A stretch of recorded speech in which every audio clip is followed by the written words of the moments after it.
श्रोता प्रेमियों, मैं राम सागर शास्त्री आप लोगों के समक्ष रखने जा रहा हूं एक प्रसंग, सदन कसाई की कथा। देखिए, गोस्वामी तुलसीदास जी ने मानस में एक चौपाई लिखी है कि जो पातक कायाते होई और बिन भुगते छूटे नहीं कोई।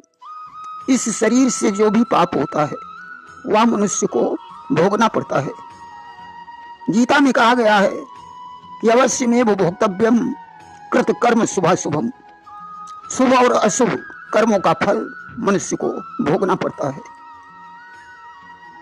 कि हर एक भोगता है अपने किए के फल को।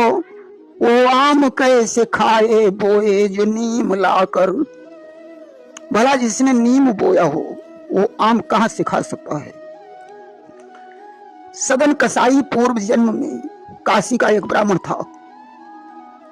ईश्वर भक्त और परम विद्वान होते हुए भी उस ब्राह्मण से एक बार एक पाप बन गया, जिसके कारण उसका दूसरा जन्म एक कसाई के घर में हुआ।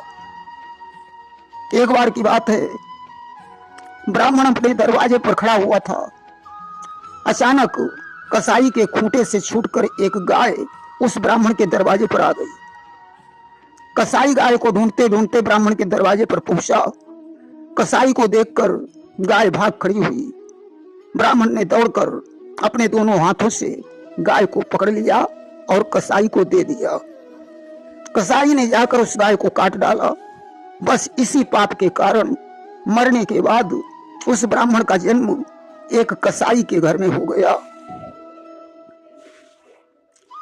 सदन की माता भगवान कृष्ण की भक्ता थी। वे सदन को कृष्ण की मनोहर लीलाएं सुनाया करती थी, जिससे बालक के हृदय में कृष्ण के प्रति अनुराग उत्पन्न हो गया। जात के कसाई होने पर भी सदन का हृदय बड़ा कोमल था। वे अपने हाथ से किसी जानवर को नहीं काटते थे। मांस बेचना इनका व्यापार था, इसलिए कसाईयों के पास से मांस खरीद कर बेचा करते थे। एक बार की बात है, सदन गंगा जी स्नान करने गए। वहां गंगा जी के तट पर रेती में इन्होंने एक चमकदार पत्थर की बटिया देखी। उसे उठा लिया और विचार किया, यह बटिया मांस तौलने के काम में आएगी। सदन उस बटिया को तराजू में रखकर रोज मांस तौलते थे। शाम को धो माज कर रख देते थे। उन्हें पता ही नहीं था यह सालग्राम की बटिया है। सालग्राम को सदन के पास रहने से बड़ी प्रसन्नता हो रही थी। देखिए, भगवान को किसी जाति से मतलब नहीं है। भगवान तो सिर्फ निश्चल हृदय देखते हैं कि निर्मल मन जन सो मोहि पावा अमोहि कपट छल छिद्र न भावा। भगवान कहते हैं, जो मनुष्य निर्मल हृदय का है वही मुझे प्राप्त कर सकता है। छल कपट से भरे हुए मनुष्य को मैं पसंद नहीं करता हूं। सदन का हृदय निर्मल था, इसलिए भगवान सालग्राम उस पर प्रसन्न रहते थे।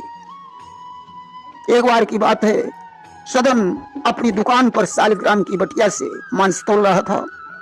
अचानक एक साधु उसकी दुकान के पास से होकर निकले। उन्होंने सालग्राम की बटिया को पहचाना। विचार करने लगे, अरे जिस बटिया की पूजा होनी चाहिए उससे मांस तोला जा रहा है। भगवान को इस कसाई के पास रहते हुए कितना कष्ट होता होगा। क्यों न हम इस कसाई से इस बटिया को ले लें। साधु ने सदन से जाकर कहा, भैया तुम्हारी ये पत्थर की बटिया मुझे बहुत अच्छी लगती है, ऐसा करो यह बटिया मुझे दे दो। सदन ने कहा, कोई बात नहीं महात्मा जी, आप ये बटिया ले लो। सदन तो साधु संतों का वैसे भी बड़ा सत्कार करता था। आज उसने बड़ी प्रसन्नता पूर्वक वह बटिया महात्मा जी को दे दी। महात्मा जी ने उसे अपनी झोली में रख लिया और अपनी कुटी में चले गए। महात्मा जी ने उसे एक सिंहासन पर रख दिया।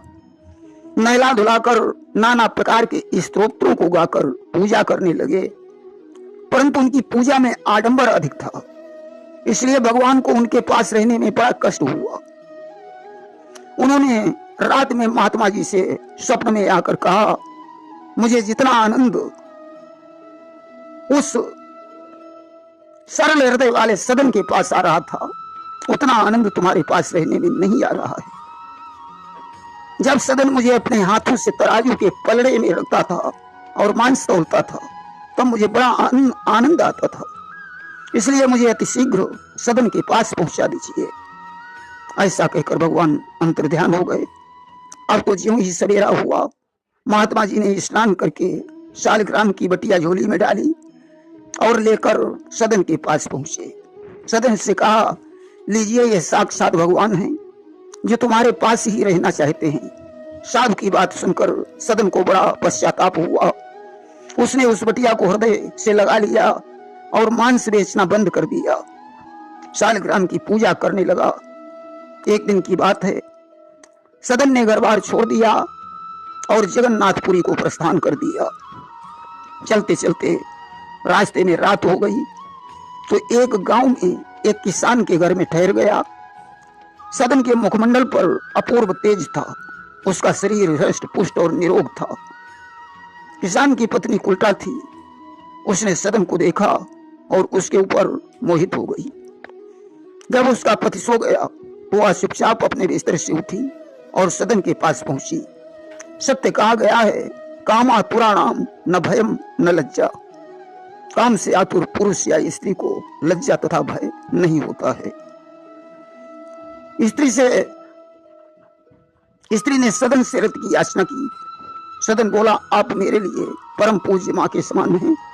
मुझे तो सिर्फ मस्तक में लगाने के लिए आपके चरणों की धूल चाहिए। स्त्री ने विचार किया, मालूम पड़ता है यह हमारे पति की वजह से डर रहा है, इसलिए मेरी याचना स्वीकार नहीं कर रहा है। आज उसने हाथ में तलवार उठाई, सोते हुए अपने पति का सिर धड़ से अलग कर दिया और सदन के पास वापस लौटी। उसके शरीर में खून लगा हुआ देखकर सदन कांपने लगा। स्त्री ने कहा, अब डरने की बात नहीं है, मैंने रास्ते के कांटे को दूर कर दिया है। अब तो सदन भगवान को याद करने लगा, हे प्रभु, ये कैसी विडंबना है। स्त्री याचना करती रही, सदन हाथ जोड़ता रहा। इसी प्रकार सारी रात समाप्त हो गई। अब तो स्त्री को क्रोध आ गया।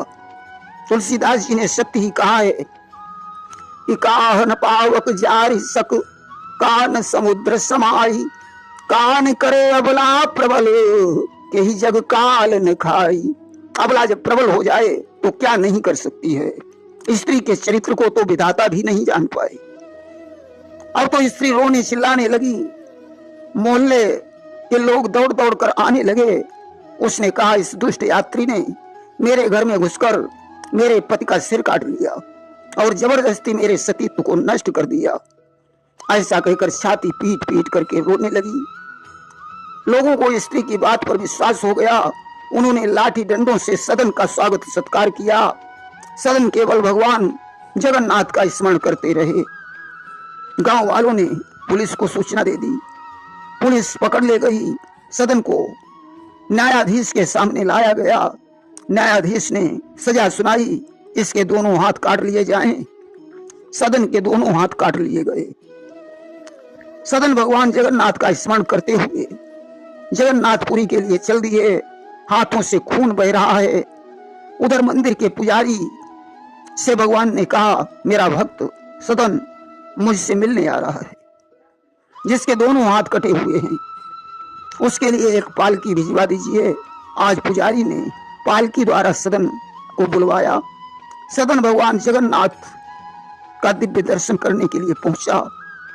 जब ही उसने अपने कटे हुए हाथ ऊपर उठाए, अब तो उसके दोनों हाथ सही हो गए। हाथों को देखकर सदन बड़ा प्रसन्न हुआ।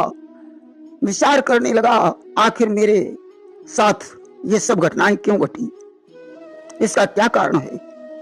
रात्रि काल में सदन जिस समय सो रहा था, भगवान जगन्नाथ ने उसे स्वप्न में दर्शन दिए और कहा, सदन, तुम पूर्व जन्म में काशी की एक विद्वान ब्राह्मण थे। कसाई की छूटी हुई गाय को पकड़कर तुमने उसे वापस कर दी। कसाई ने उसे काट डाला।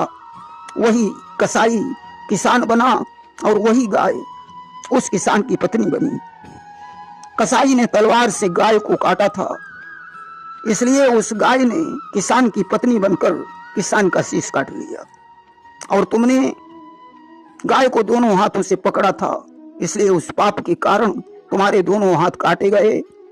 इन सब घटनाओं से तुम निष्पाप हो चुके हो, क्योंकि पाप का फल तो मनुष्य को भोगना ही पड़ता है। इसलिए तुमने पूर्व जन्म में जो पाप किए थे उनका फल तुम्हें भोगना पड़ा। सोना जब तपाया जाता है तभी उसमें चमक आती है। अब तुम्हारे सारे पाप धुल चुके हैं, तुम्हें अवश्य ही मोक्ष प्राप्त होगा, ऐसा कहकर भगवान अंतर्ध्यान हो गए। इस प्रकार सदन भगवान जगन्नाथ का अर्चन बंदन करते हुए उनके विग्रह में लीन हो गए। प्रेम से बोलिए वृंदावन बिहारी लाल की जय।